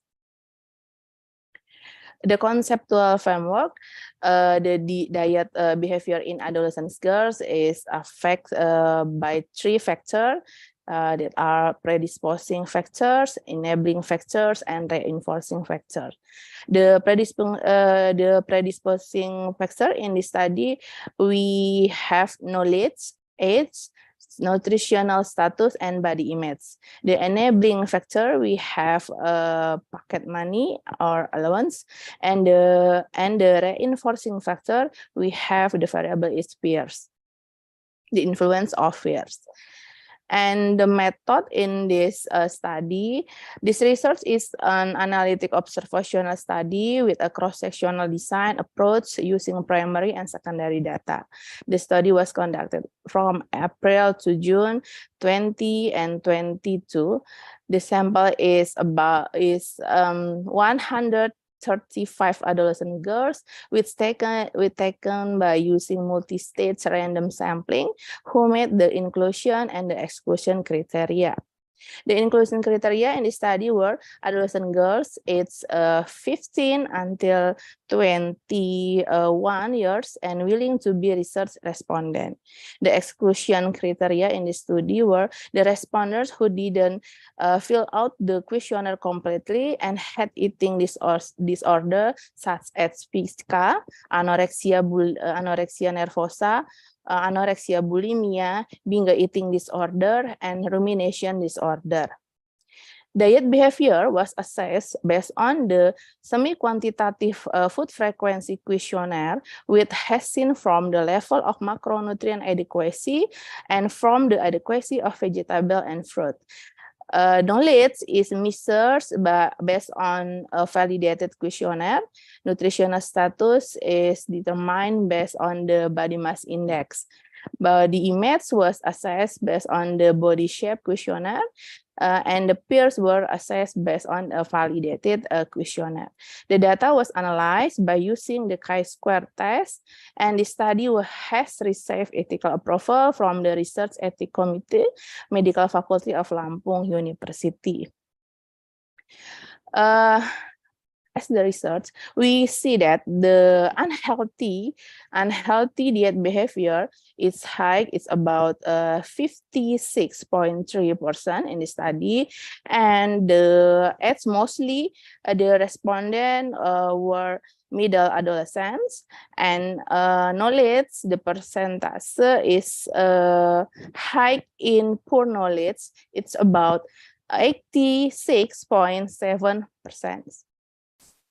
And the nutritional status, we have higher in malnutrition. It's about 51.1%, and the body image, the adolescent girls who has the dissatisfied about their body image is about 49.6%, and the pocket money with the category low is about 63.7%. And the fair influence is about 52.6 is no influence, and 47.4 had influence to the diet behavior in adolescent girls. Okay, for the result for the bivariate analysis, we know we have that the nutritional status and body image have affected the dietary behavior in adolescent girls, and have the prevalence ratio in nutritional status is about 2. It means that the adolescent girls who have the malnutrition will have the unhealthy diet behavior more than the nutrition status is normal, is about 2 times. And the body image for the prevalent ratio, it's about 0.5. It means that it will be the protective factor from the adolescent girls. Okay, from the literature, we have that unhealthy diet is a habit of eating foods that don't provide the essential nutrients needed in the body's metabolism. Essential substances that aren't met will affect the process of energy metabolism. The impact of unhealthy dietary behavior in adolescents will have an impact on physical growth. As we know, the adolescent girls under 18, it's already have the growth of the body. And nutritional deficiencies, especially iron and calcium, often occurs in the adolescent with unhealthy dietary behavior. And reduced energy intake during growth may also associate with growth retardation. And the factor that influence diet behavior in this study are nutritional status and body image. Basically, a person's nutritional status is determined based on nutritional consumption and the body ability to use these nutrients. Normal nutritional status indicate that the quality and quantity of food has met the needs. And adolescents with overweight and obesity consume more sugar, saturated fat, and sodium from snacks than adolescents with normal nutritional status who consume snack is low energy density. Meanwhile, adolescents with poor nutritional status or malnutrition occur when the body experiences one or more essential nutrients. And body image is a view of person's physical appearance, which is divided into positive body image or satisfied with himself and negative body image or dissatisfied with himself. Adolescents who are dissatisfied with their body image will experience eating disorder and are obese to losing weight. And teenager or adolescent girl who haven't achieved the ideal body shape will always try to achieve it. And the more positive the body image, the healthier the diet behavior, and the more negative of the body image, the more unhealthy diet behavior will be happen. The conclusion, it can be concluded in the study that there is an influence of nutritional status and body image factor on the unhealthy diet behavior. Okay, thank you. That's all. I give back to the moderator. Very much for a very insightful presentation. We still have 5 minutes, to be honest, for the rest of the presentations. Again, I will invite participants to ask questions. If you have any question, please just raise your hand using the virtual icon, or just write down on the chat box provided.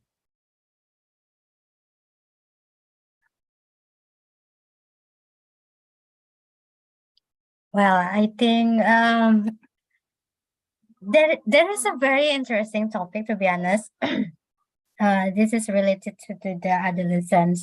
So maybe can I ask one question? What do you think the most critical actions need to be taken to reduce the unhealthy behavior diet? Okay, thank you, Miss Soraya. I think the most effective is we have to educate and counseling the adolescent girls about the healthy diet, about the balanced diets. As we know, in Indonesia, we use the balanced diets, gizi seimbang. And in the balanced diet, it's not only what the kind of food that we have to consume, but also how many food we must consume. And in the balanced diet, in principle we have to always see the achievement of our body to have the normal weight like that. And I think it's very important to educate and counseling, and then we have the intervention, and we have the intervention to the adolescent girls to consume the healthy eating. And I think it's have tripartite factor who can make the intervention good. It's about not only the adolescent girls, but the parents and the teacher in school. I think like that. Thank you very much for a very insightful explanations. And please give applause to our last speaker, Ibu Dian. Because there is some technical problems and also another appointment. So our first speaker, Ibu Widya. Oh yeah, Ibu Widya just sends us the video. Maybe our admin can help us to share the video, please.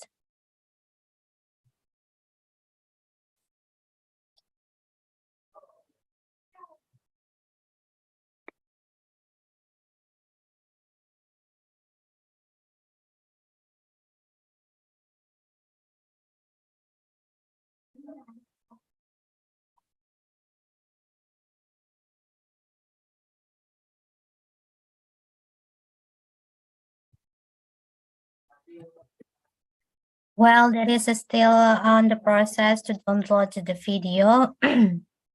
Maybe I just curious again. Sorry for asking again. I just curious about the research conducted by Ibu Dian, which is related to the adolescents. On the process of the taking the data, did you have any technical problems or another kinds of problems in collecting the data from the adolescents?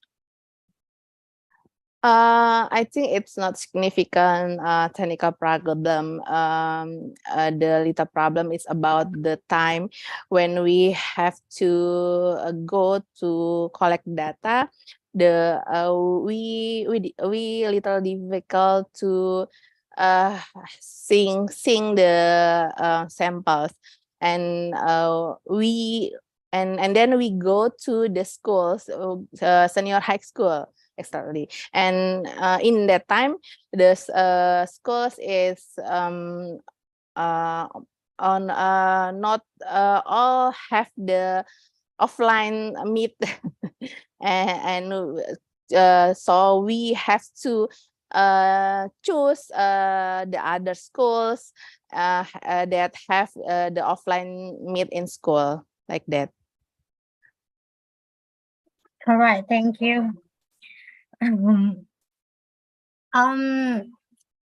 yeah, another things that I'm really curious. You mentioned that you're just focus on the adolescents, right?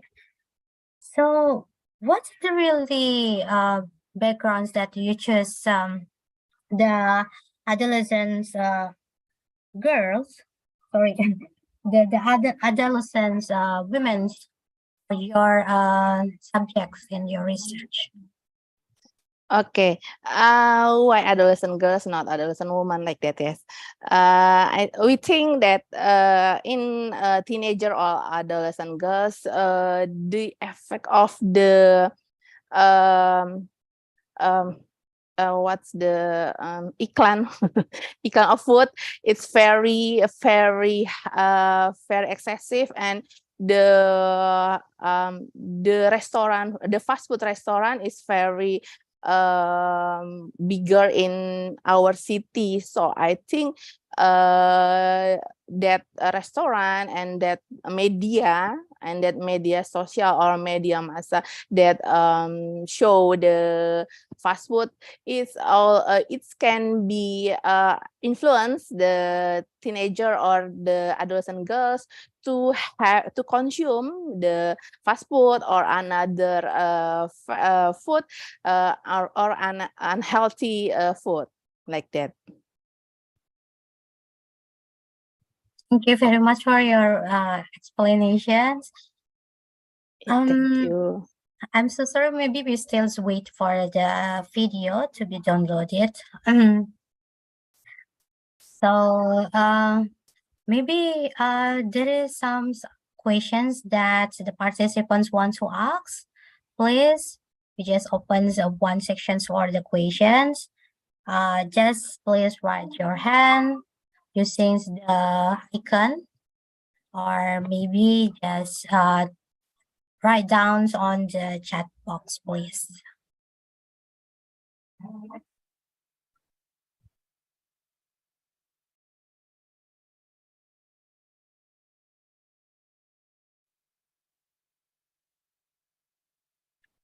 Well, I think we already downloaded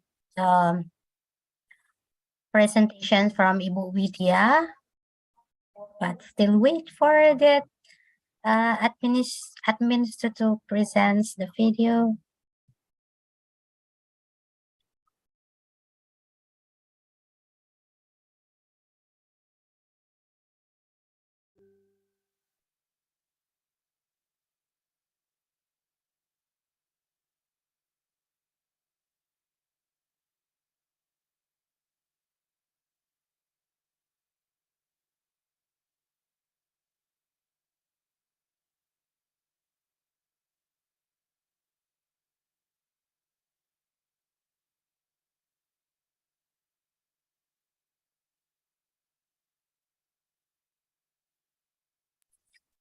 Well, I'm so sorry. Maybe there is a technical problems and the video cannot be played in our computer. We just tried, but I think there is a problems on the files. Well, because the time zones for 3:42. Ladies and gentlemen, finally we come to the end of this session.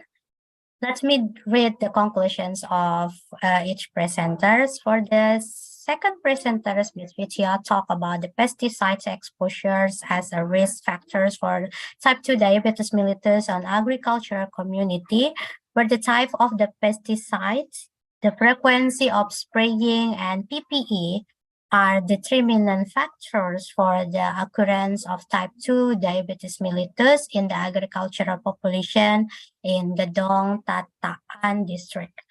And then for the third presenters, Ibu Deli, talking about the significant relationship between coffee drinking habits and age with proteinura contents in the farmers, and then shows that there is no significant relationship between village location and the proteinuria content in the farmer in the Kecamatan BPR Ranau Tengah.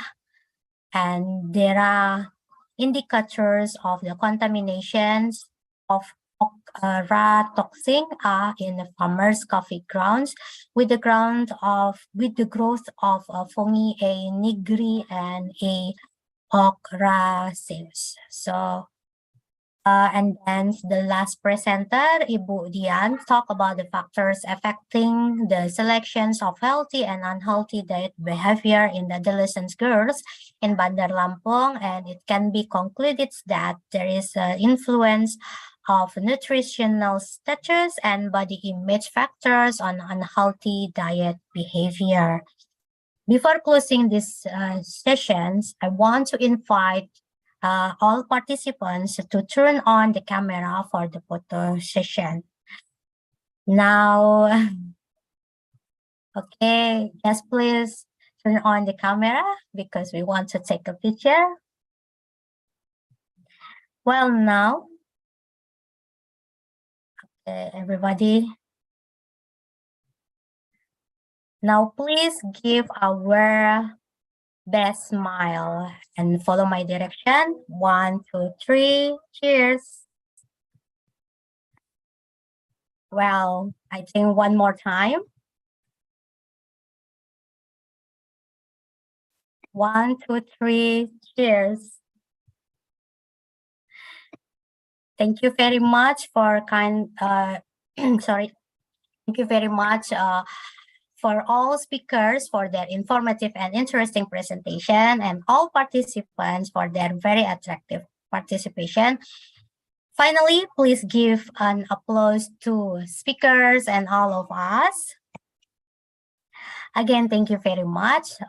Wassalamualaikum warahmatullahi wabarakatuh. Now I will give it back to the moderator, Ibu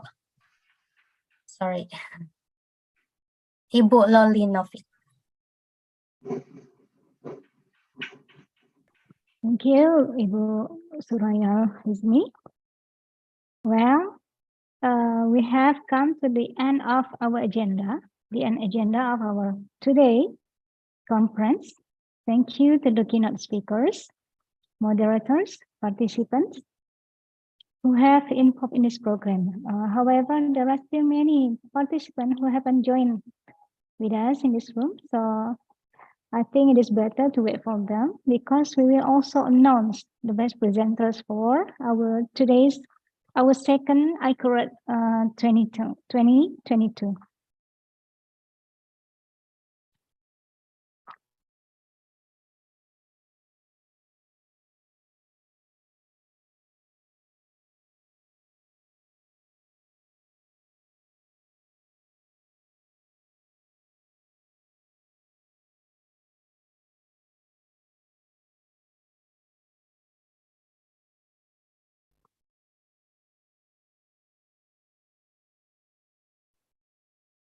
We'll still wait for the participant from room 11 and 12.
Okay, everyone, we have come to the last agenda of our today's conference meeting.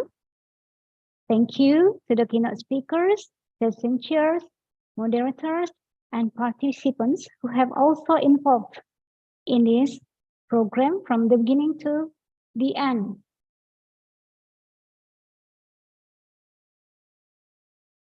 Hopefully, we all gather so much knowledge today that we can apply in our daily life. Not forget to inform you all that the committee will also announce who will be the best presenters for our second ICORAD 2022.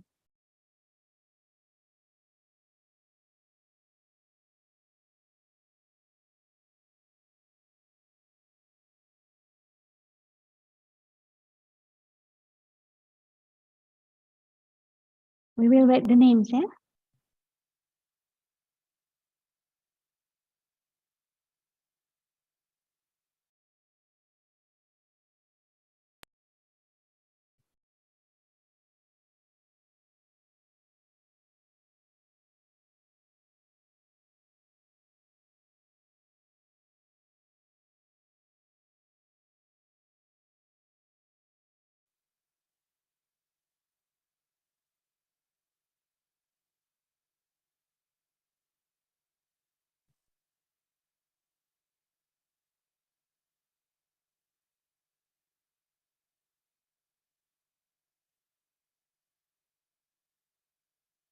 Please be more patient, but we will wait.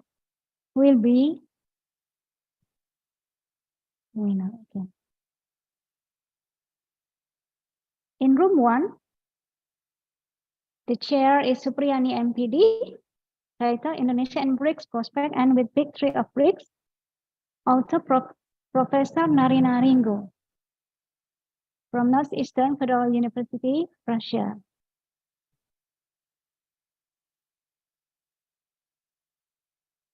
Room 2, Dr. Insinyur Suciana Wiri Wijirahayu MPD.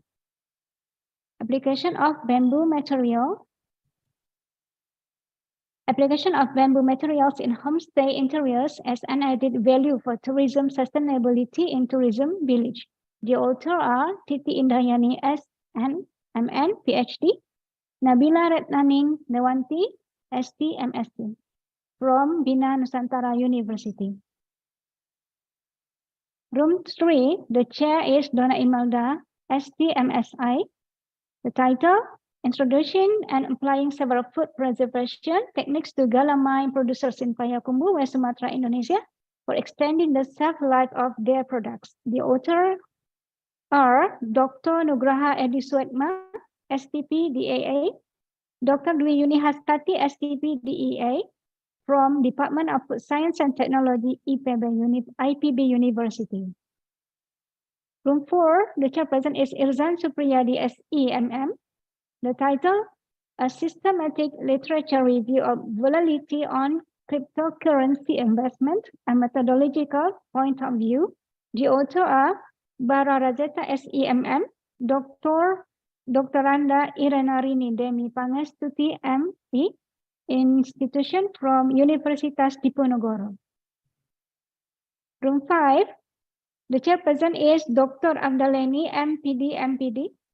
The title, Self-Efficacy and Procrastination in Mini-Thesis Work on Nursing Students.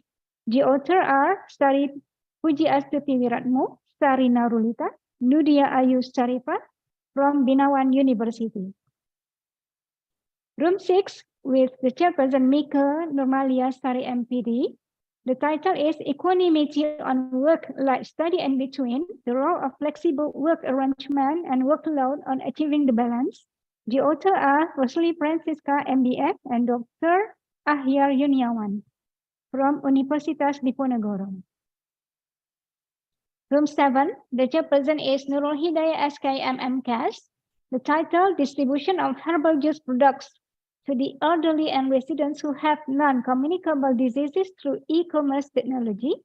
The author are Win, Rizaldi SEM MTR, Mustika Sari PhD, Ernie Pertiwi Puspitasari SEMM from Institute Transportasi dan Logistik Trisakti. Room 8, the chairperson is Alokaryati MPD. The title is Hematology and Blood Mineral Profiles of Beef Cows Consuming the Rice Cattle Leaf, Soropus androgynous as feed additive. The authors are Dr. Ronald Tarigan MSc, Dr. Insinyur Afan Atabani MSO, Professor Dr. Fajar Satrika, Master of Science, Professor Dr. Insinyur Mulatno MSA, Nofriyandi Hanif SSI, DST, Professor Dr. Agit Suprayogi, Master of Science from IPB University. Room 9, Dr. Dian Isti Anggrani, MPH, SP, KKLP. The title, Factors Affecting Intention to Use Fully Electric Bike Transport of Ride-Hailing Application, the Adult Approach. The authors are Handi Nurjaya, SE, MBA, Imada Sukresna, SE, MSc, PhD, from Faculty of Economics and Business in Universitas Diponegoro, Semarang, Indonesia. Room 10, the chairperson is Suraya Hismi, SSI, MSc, and RM. The title, Factors Affecting the Selection of Healthy and Unhealthy Diet Behavior in Adolescent Girls in Bandar Lampung. The authors are Dr. Dian Isti Anggrani, MPH, SP, KKLP, FISPH, FISCM, Asia Nur Iza, SCAT, Dr. Khairun Nisa, MKS, AIFO, Dr. Reni Zuraida, MSI, SP, KKLP, Dr. Fitria Saptarina, MSc, SP, KKLP, Institution Lampung University. Room 11, the chairperson is Indra Ilyani Dewiyanti, SP, MP. The title is Ready to Use Therapeutic Food as a Community-Based Management for Resting Children. The author is Ulia Utifashrini from Universitas Andalas. Room 12, the chairperson is Muzayana Yuliasi MM MPD. The title, Reduce Poverty and Achieve Inclusive Growth through MSME Digital Innovation. The authors are Dr. Hasan SMSC, Dr. Windy Novia Ratri Wardani SICOM MM, Rati Pratiwi SPD MSI MM, Melin Eta Koryala, and Lulu Mubaraka from Wahid Hashim University.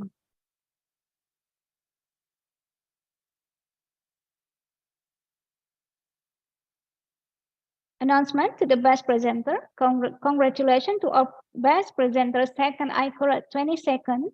Authors 1 to 5 will get first. Best presenter certificate that will be sent by the committee a maximum of 5 days after the event. Second one, Advi voucher worth 100,000 rupiah per presenters out of 1 to 5.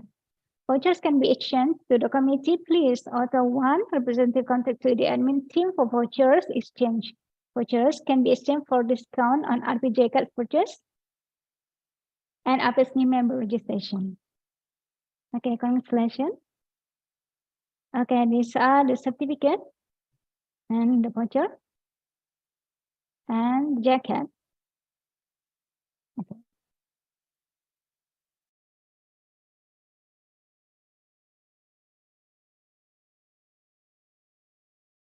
Okay, Alhamdulillah. I, Luli Novita, as the moderator of the second day of our ICORAD 2022, represent the committee, apologize for any words and attitude or behaviors that can be considered wrong or impolite to all of you. Thank you. I hope you get more successful in the future.